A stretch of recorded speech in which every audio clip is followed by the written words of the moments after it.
Turminha boa da nossa educação de jovens e adultos, quinta fase, sejam bem-vindos à nossa aula de História.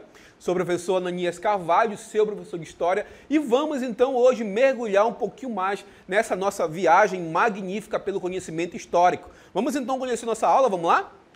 Objeto de conhecimento, o reinado de Dom Pedro I, detalhamento, uma Constituição para o Brasil, a Confederação do Equador, Dom Pedro I, cada vez mais impopular, a gente vai então compreender os nuances do primeiro reinado. Vamos lá, galera!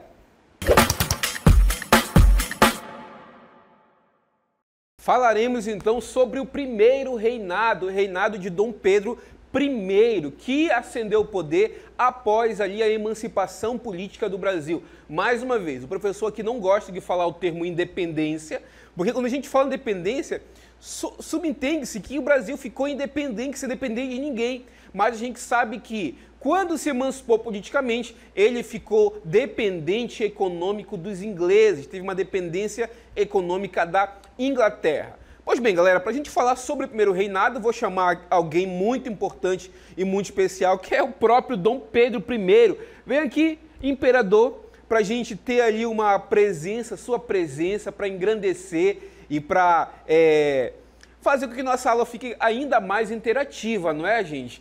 O Dom Pedro I assumiu o poder após a emancipação política e a primeira atitude, ou melhor, uma das primeiras atitudes que o imperador, então, tomou foi montar a ideia de que era necessário uma Constituição para o Brasil. O que é uma Constituição, galera?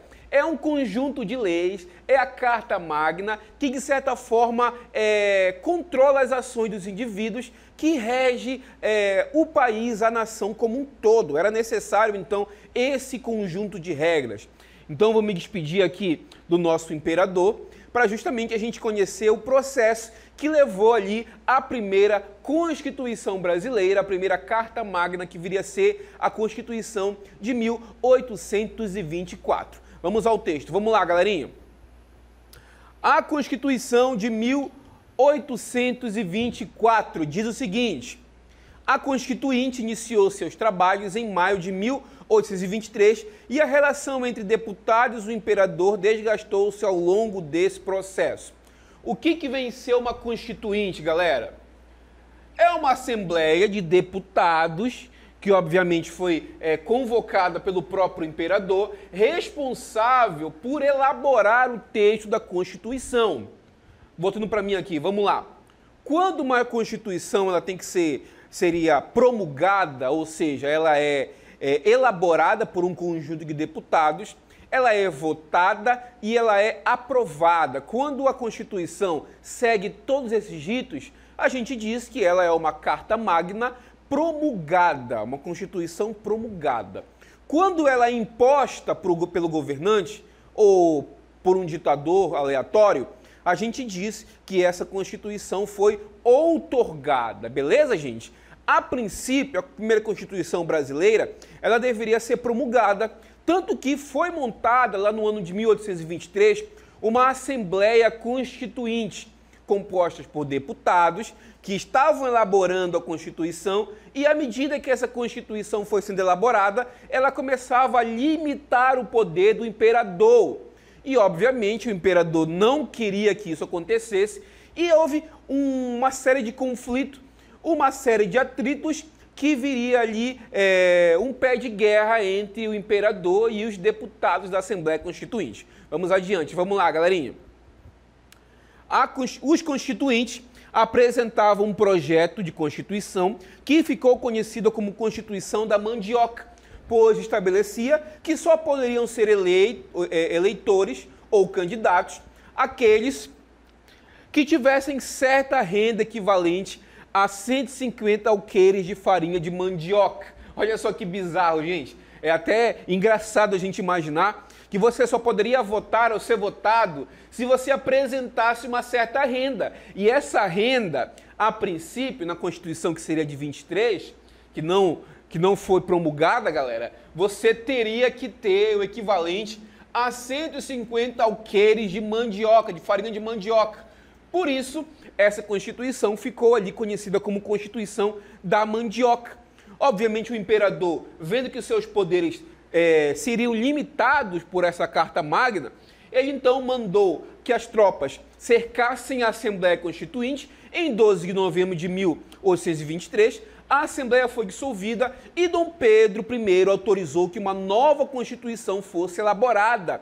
Dessa vez, gente, não mais por uma Assembleia Constituinte, mas por um conjunto de pessoas que o próprio imperador indicou para que essa Constituição fosse elaborada com o objetivo de dar plenos poderes para o imperador. E essa Constituição viria a ser a Constituição de 1924, galera. Essa Constituição, 1824, galera, 1824. E essa Constituição, ela dava plenos poderes para o imperador e ela foi conhecida pela implementação de um quarto poder. A gente viu outrora que, graças às ideias do iluminismo, surgiu a ideia de dividir o poder em três: executivo, legislativo e judiciário. A primeira Constituição, ela tinha esse caráter.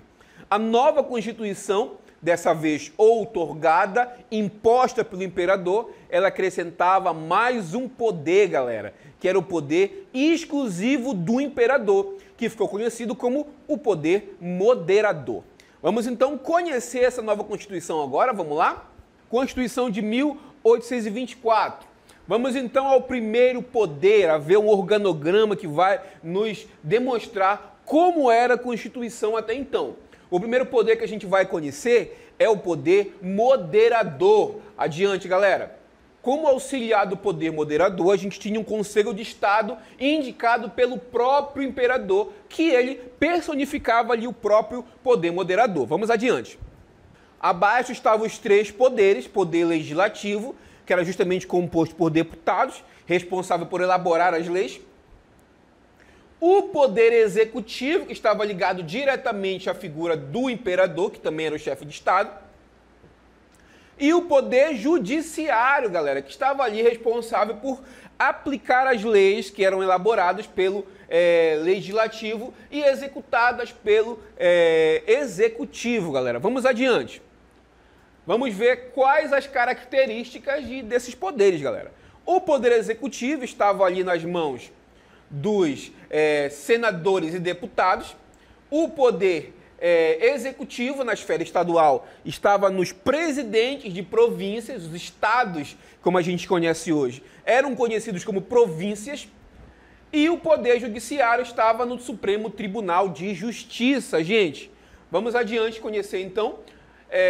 E os presidentes das províncias estavam como auxiliares ali os conselhos gerais das províncias. Gente, essa é a estrutura da primeira Constituição brasileira, a Constituição de 1824. Galera, se futuramente, em um vestibular, em uma prova, em um certame que vocês provavelmente vão ali passar, né, gente? Se perguntarem para vocês qual a primeira Constituição do Brasil, vocês vão lembrar, opa, o professor de História falou pra gente que a primeira Constituição é de 1824 e a principal característica que essa Constituição nos coloca é a existência de quatro poderes, gente: o executivo, o legislativo, o judiciário, e sobre esses poderes estava ali o quarto poder, que era justamente o poder moderador. Beleza, galera? Vamos então adiante com o texto, vamos lá? Em 25 de março de 1824, a primeira Constituição brasileira foi outorgada. Professor, o que é isso, professor? O que é uma Constituição outorgada? Ao contrário de uma Constituição promulgada, quando eu afirmo que uma Constituição é outorgada, eu quero dizer o seguinte, que essa Constituição ela não passou por um colegiado que foi aprovada, que foi elaborada, votada e aprovada. Ela foi imposta pelo governante. Ela foi imposta pelo próprio imperador Dom Pedro I, que, na ânsia de não perder os seus privilégios, acabou impondo essa lei para a sociedade como um todo. Ela nasceu do autoritarismo de Dom Pedro I e seus desejos pela centralização do poder. O documento ficou caracterizado por reforçar o poder do imperador, que era imputável e tinha poderes acima de todas as outras instâncias por meio do poder moderador. Beleza, gente? Vamos adiante, então, para a gente conhecer mais alguns pontos ali que caracterizaram o primeiro reinado. Beleza, gente? E o primeiro conflito, ou melhor, um dos conflitos mais emblemáticos que o governo teve que passar, teve que lidar, foi a Confederação do Equador, gente. Que foi um movimento ali no Nordeste brasileiro que buscava emancipar essa região do restante da União. Vamos ver, então, quais os principais pontos desta revolta, dessa confederação. O Nordeste era uma das regiões mais insatisfeitas com o autoritarismo de Dom Pedro I. E a dissolução da Assembleia Constituinte gerou um grande ressentimento na região, a ponto da Câmara de Olinda anunciar que não reconhecia ou não reconheceria a Constituição de 1824.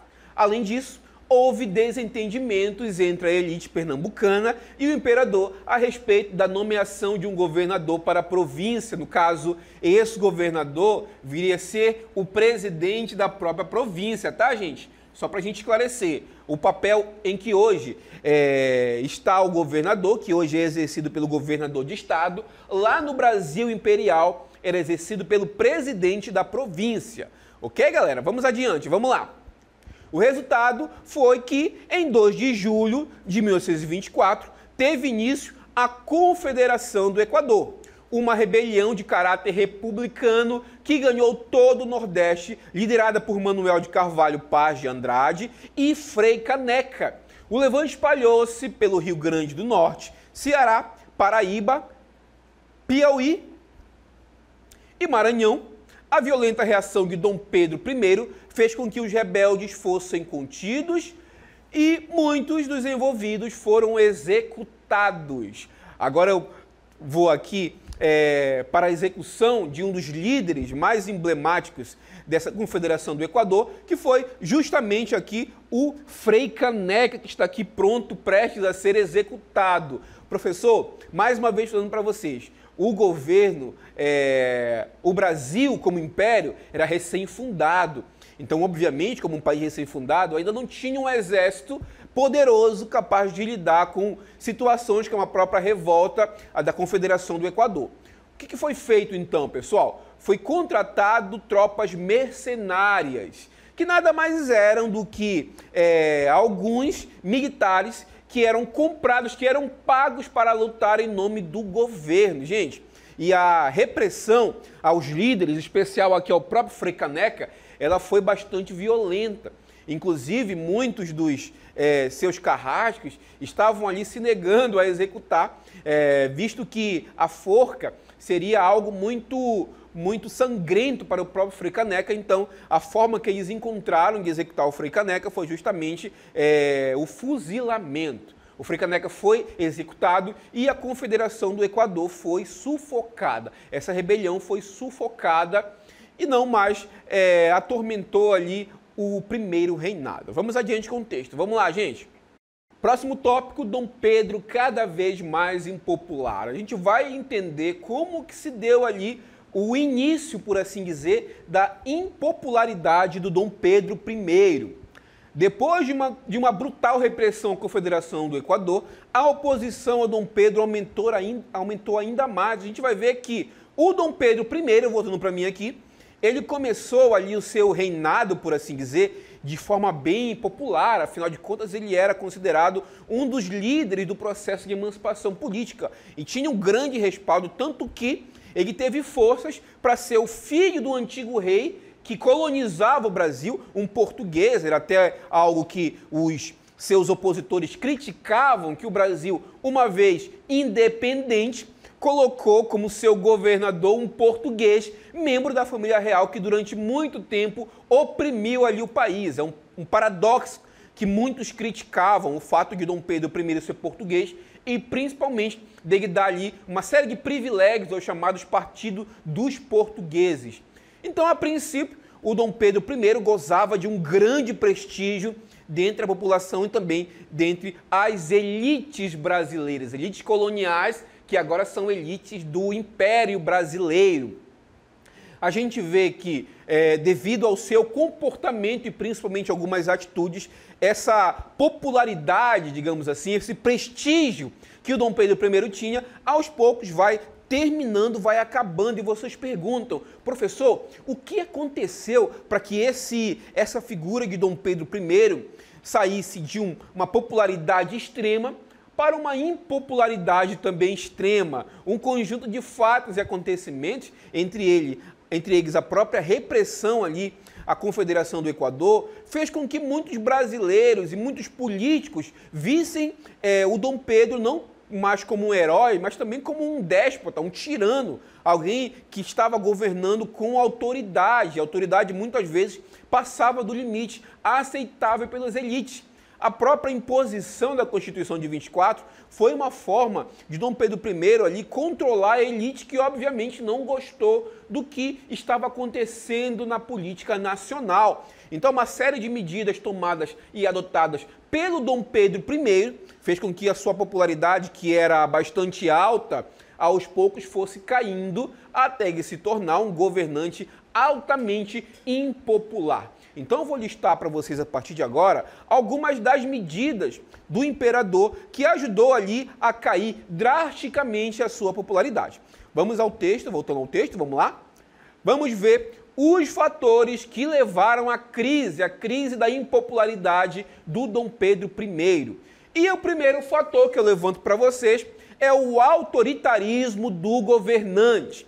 Esse autoritarismo está expresso ali justamente na Constituição de 1824. 1824, a Constituição outorgada pelo imperador, que dava ali o quarto poder para o imperador, e também a forma como ele estava conduzindo crises internas de forma violenta, como no caso da própria Confederação do Equador.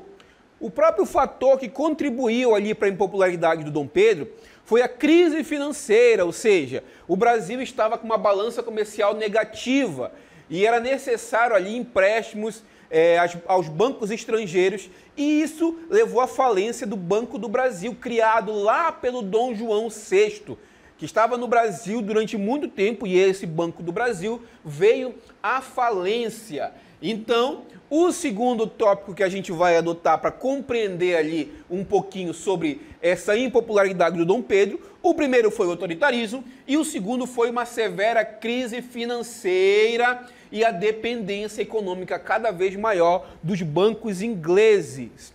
Mais um fator que vai contribuir para a degradação do prestígio de Dom Pedro foi a questão da Guerra Cisplatina. Agora eu vou trazer para vocês um pouquinho, para vocês compreenderem um pouco mais, o mapa do que era o Império do Brasil entre os anos de 1825 a 1828. Com detalhe, gente, aqui na região sul existia um território, galera, que pertencia a priori à coroa espanhola, depois, através de tratados, pertenceu ao Brasil, era a chamada colônia cisplatina, galera, que hoje é o atual Uruguai e que pertencia ali ao território brasileiro. Só que as pessoas que estavam morando, que eram colonos ali daquela região, elas não se consideravam pertencentes ao território brasileiro, elas se consideravam autônomos. Então surgiu uma guerra entre o Império Brasileiro e essa região, que era conhecida como Cisplatina, galera. O Brasil ele não teve forças, até porque outras nações apoiavam a questão cisplatina. E, como vocês devem imaginar, até porque vocês conhecem hoje o território brasileiro, essa região deixou de pertencer ao Império Brasileiro e se tornou uma região autônoma que viria hoje ser o país que é o Uruguai. Agora vamos analisar um pouquinho, antes da gente prosseguir, o mapa do Brasil e como ele era constituído naquela época. Aqui a gente vê que a província do Amazonas não era Amazonas, era a província do Rio Negro, tá, gente? E o estado do Acre ainda não pertencia ao território brasileiro, pertencia ao território boliviano e só vai ser anexado ali no começo do século XX, com a compra do território do governo brasileiro, entre o final do século XIX e século XX, começou ali o grande boom da borracha, fato que fez com que muitos colonos brasileiros acabassem indo para onde hoje é o território do Acre. E essa compra, o governo brasileiro acabou comprando o Acre, e hoje ele faz parte do território brasileiro, mas naquele momento, galera, não fazia parte ainda o estado do Acre. Então essa é a configuração que o Brasil teve após ali a Guerra Cisplatina. Perdeu território, perdeu a província Cisplatina, que se tornou uma região autônoma, que hoje é o Uruguai. Beleza, galera? Vamos adiante com o texto, vamos lá. Conhecer aí um outro fator que ajudou a impopularidade e a consequente queda de Dom Pedro I, que é a questão da sucessão do trono português. Gente, uma vez que a família real retornou para Portugal, houve ali uma grande disputa, porque a priori, galera, o sucessor de Dom João VI era o próprio Dom Pedro II. Só que, após a morte do Dom Pedro, ou melhor, do Dom João VI, quem usurpou o trono, quem deveria subir ao trono, era a filha de Dom Pedro, a chamada Dona Maria II, mas Dom Miguel, que era irmão de Dom Pedro I, perdão, acabou ele usurpando o trono. E essa questão da sucessão do trono português acabou gerando insatisfação nas elites, porque muitos viam que o Dom Pedro dava mais importância para questões internas, ou melhor, externas, do que para questões internas dentro do território brasileiro. E isso fez com que a população criticasse ainda mais a postura de Dom Pedro e a popularidade tivesse cada vez mais decaindo, até ele ser, de fato, considerado ali um governante impopular. Vamos ao texto adiante, vamos lá, gente?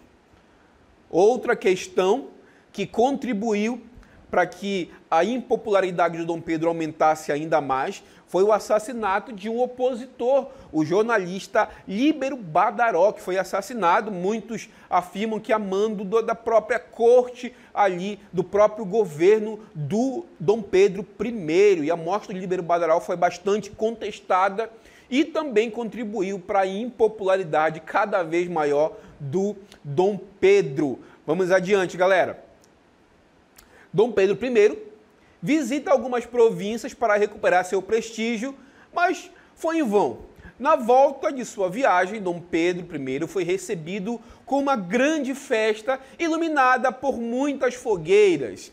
Essa recepção calorosa deu origem à briga de rua entre brasileiros e portugueses. Brasileiros que pertenciam ali ao Partido Brasileiro, gente, e portugueses que eram aqueles membros das cortes portuguesas que haviam ficado no Brasil e que estavam ganhando cada vez mais prestígio graças ali à influência do imperador, galera. Então, gente, esse é um fato interessante para a gente conhecer. A chamada Noite das Garrafadas. O Dom Pedro I estava ali visitando as províncias. Na sua volta para a capital do Império, foi montado ali pelo governo, pelo partido português, uma recepção para meio que alavancar a popularidade do imperador. Só que os brasileiros que estavam descontentes com as medidas e com o rumo que o governo estava tomando, acabaram também indo às ruas e o encontro desses dois partidários acabou gerando uma briga generalizada nas ruas. E essa briga ficou conhecida como a Noite das Garrafadas, e vocês devem imaginar por quê, né, gente? Várias garrafas foram apedrejadas e muitas pessoas ficaram feridas nesse episódio, que também contribuiu para aumentar a impopularidade do imperador. Vamos adiante com o texto. Vamos lá, gente. Para acalmar os ânimos, o imperador cria o Ministério dos Brasileiros, composto apenas por membros do Partido Brasileiro. No entanto, quando esse ministério discorda de Dom Pedro em alguma decisão, ou algumas decisões, ele dissolve o ministério e cria o Ministério Português, composto de membros do partido adversário. Isso gera uma revolta da população e o rei finalmente abdica em 7 de 4 de 1831, em favor de seu filho Pedro de Alcântara e vai embora para Portugal lutar ao lado de sua filha pelo trono. Voltando para mim aqui, gente, olha só, uma série de medidas impopulares do Dom Pedro ocasionou em sua abdicação. Professor, o que é abdicação, afinal de contas? Abdicação é quando você abre mão de algo em favor de outra pessoa. No caso, Dom Pedro I abdicou, abriu mão do seu trono, renunciou ao seu trono em favor de seu filho, Pedro de Alcântara. Só um detalhe, pessoal, o Pedro de Alcântara era apenas uma criança que não tinha condição ali de governar o Brasil. Então vocês estão vendo que saiu de uma crise, a crise do primeiro reinado, a crise da impopularidade de Dom Pedro, para entrar em uma outra crise, que é justamente a crise da sucessão do Império Brasileiro. O Dom Pedro I abdica, abre mão do trono em favor de seu filho, resolve voltar para Portugal para, de certa forma, tentar lutar pelo trono português que estava nas mãos de seu irmão, o Dom Miguel, que estava usurpando a coroa. Uma vez que Dom Pedro I sai do Brasil, volta a Portugal, então nunca mais retorna, inclusive morrendo anos depois lá em Portugal. Quem assumiria o trono, a princípio, seria o Dom Pedro de Alcântara, que viria a ser o Dom Pedro II, mas o Dom Pedro era apenas uma criança. Gente, com a idade do Dom Pedro, o professor de vocês estava em Parintins jogando bolinha. E o Pedro de Alcântara já tinha a responsabilidade de assumir o trono. Porém, a Constituição brasileira não permitia que uma criança assumisse essa posição, esse Império Brasileiro. Então cria-se uma crise que é chamada crise da posse de Dom Pedro I, que vai culminar com um novo período da história brasileira, que é justamente o período regencial. Vamos adiante conhecer um pouquinho mais sobre essa abdicação de Dom Pedro I no Brasil. Ele abre mão de seu império, de seu imperador brasileiro, e acaba abrindo mão em favor de seu filho, Pedro de Alcântara, mas com um detalhe muito importante, galera. O Dom Pedro de Alcântara, o Pedro de Alcântara, era apenas uma criança. Trouxe para vocês aqui uma imagem que vai ilustrar esse momento. Olha só, gente, uma criança, Pedro de Alcântara, com a responsabilidade de assumir o Brasil. Mas, como a Constituição brasileira previa que para você assumir o trono você tinha que ser maior de idade, começa-se um período da história brasileira que foi conhecido como período regencial, onde alguns indivíduos assumiam o poder, assumiam o governo como regentes. Vamos adiante com o texto. Vamos lá, gente. O processo de deposição de Dom Pedro I foi apelidado de Jornada de Tolos, ou Jornada dos Tolos, pois a população agiu totalmente sem acreditar que sua abdicação traria benefícios sociais, ou o que obviamente não ocorreu. As mudanças no Brasil, desde ali da chegada de Dom João VI ao território brasileiro e todos os fatos que sucederam a essa ação, a emancipação política brasileira, a gente vê que todos esses fatos, eles foram ali fatos exclusivos de uma elite que apenas mudou o jugo da população em geral, que em sua maioria eram escravizados, e também aquelas pessoas que viviam de uma maneira muitas vezes paupérrimas ali nos centros urbanos ou até mesmo em zonas rurais. Para a população em geral, tanto a independência como a emancipação política, até mesmo como a própria vinda da família real para o Brasil, ela não adiantou muita coisa. E à medida em que a abdicação de Dom Pedro era vista por muitos como algo que ia melhorar a sua vida de fato, ela não aconteceu. As elites continuavam ali no poder e, de certa forma, governando ao seu bel prazer. Beleza, gente? A gente vai encerrando a nossa aula nesse momento.